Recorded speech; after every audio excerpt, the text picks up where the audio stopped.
This is One on One.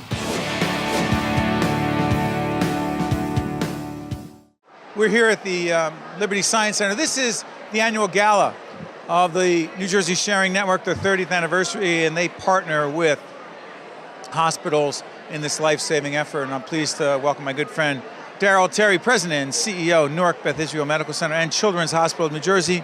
Darrell, let me ask you, a night like this, celebrating 30 years of saving lives, what does it mean to you?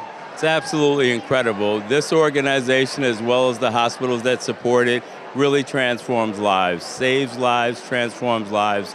I really encourage everyone to participate in organ donation. It is so meaningful. We just recently had our 1,000th heart transplant celebration at Newark Beth CEO Medical Center, and the stories that you hear are absolutely incredible. There's one story of a young woman who received a heart transplant and within a year got pregnant and successfully delivered twins. And then had another child after that, because I interviewed her there. Yes, and as far as the donors' parents are actually like the grandparents of these two, of the twins. And so that's incredible because everybody feels good about it. You know, it's such a great night that Darrell's referring to. I happen to be honored to interview some of the folks who were part of that evening at NJPAC. 1,000, by the way, it's 1,014, I think. 1,015. You got to keep up. And by the time this airs, it'll be more than that, heart transplants. And just talk about that for a second. Dr. Victor Parsonet was one of the keys. Talk about saving lives, changing lives. He was one of the leaders of that cardiac initiative, right? Victor Parsonet's grandparents actually founded Newark Beth CEO Medical Center. Victor Parsonet did the first heart transplant in New Jersey at Newark Beth CEO in 1986. And so this 1,015 now would not have happened if not for his vision, without his leadership, without his clinical research. He is an amazing humanitarian, an amazing philanthropist, amazing musician. So there's a Hall of Fame in New Jersey. And there is? Yes. And is he nominated? He is nominated. He's one of the 50 finalists. We have a lot of sports people and entertainers, and that's great, and they deserve to be there. But as far as medicine goes, Victor Parsonet deserves to be in the Hall of Fame. And there's a way we can get him in. But you're going to pitch? We got to vote him in. We got to vote him in. RWJBH.org/VP and vote for Victor Parsonet. The other thing that I know Darrell will vote for is the Sharing Network. Describe the connection between hospitals and the work of the Sharing Network, because it's intimate and critical.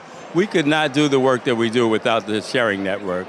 They are absolutely amazing. They are in our building every single day of the week.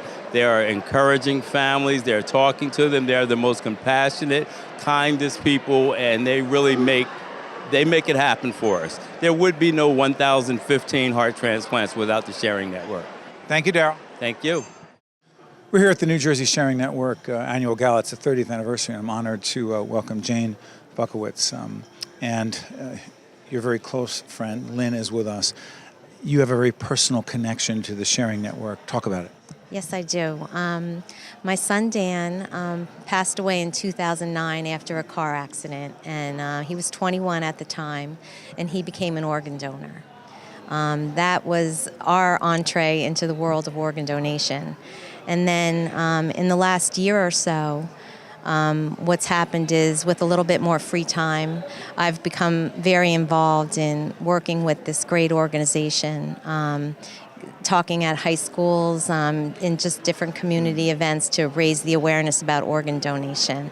We're very proud of our son, and now that I've gotten to know so many organ recipients, I'm just so proud of the decision he made and how most of these people just live their life every day with, an incredible amount of gratitude. And I know that he would be very happy to see what happened as a result of his gift.